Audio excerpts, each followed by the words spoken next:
Hi, my name's Simon Cross. I'm head coach of Old Glory. Get ready for a Rugby 101, history of rugby. How did it start? Where did it start? Why is it called rugby? And how's it affected American sports? Why is rugby called rugby? So why is rugby called rugby? Well, back in 1823, there was a game of football going on, which was a game that was only allowed to be played with a foot, which is probably what you know as soccer or football in other parts of the world. But a young man called William Webb Ellis in 1823 picked up a ball in a game of football and started to run with it. That started the game of rugby. It was played at rugby school in the town of Rugby in 1823, and that's how it all started. And fun fact, the World Cup trophy is called the William Webb Ellis Trophy. What's the difference between football and rugby? So rugby is a game played between 15 guys on either side. So 30 men on a field at any one time, which is more than football. In rugby, everybody's on offense and everybody's on defense and everyone's on special teams. So anybody can run with the ball, anyone can kick the ball, and anyone can pass the ball. In football, you have an offensive side of the ball and you have a defensive side of the ball, and you also have a special teams for kicking and kick return. So rugby is all things to all people.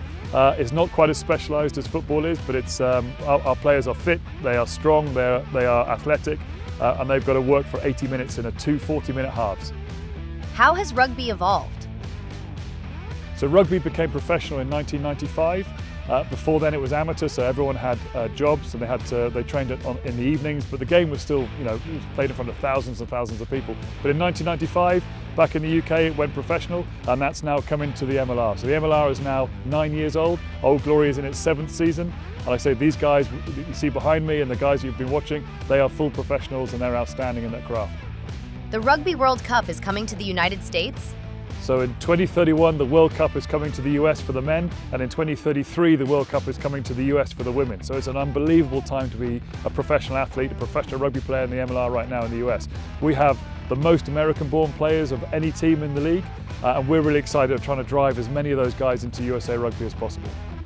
What makes rugby culture special? So the culture of rugby is unlike any other sport. It may be similar to hockey, but you have, like I say, 80 minutes, two 40-minute halves. You kind of kick the hell out of each other, and then after the game you have huge respect for the referee, huge respect for the opposition. You'll sit down, have a meal together, have a beer, talk about what you've just done in the last 80 minutes, but rugby has a real culture of respect, which is really important and something that we should never lose. What's the team dynamic like? Rugby is an interesting sport because you need the forwards and you need the backs, and those are the two different types of people and personalities. The forwards are the big heavy guys, big tall guys. The backs are very much more like the kind of wide receivers in football and the corners. But the two groups of people need each other. Now the forwards will tell you that the backs are always combing their hair and are always talking about what they're going to do and where they're going to go. The forwards are the guys who might sit and just go for a meal and drink too much beer and all these things. Culturally, the forwards are always the kind of the bigger guys, and the backs are always the guys who are more interested in how they look. But actually, do you know what, in rugby, you kind of need each other. How do you build a sense of brotherhood on the team? There's lots of ways to connect the group. It's been really important this year with our team. We've got 32 players on our roster.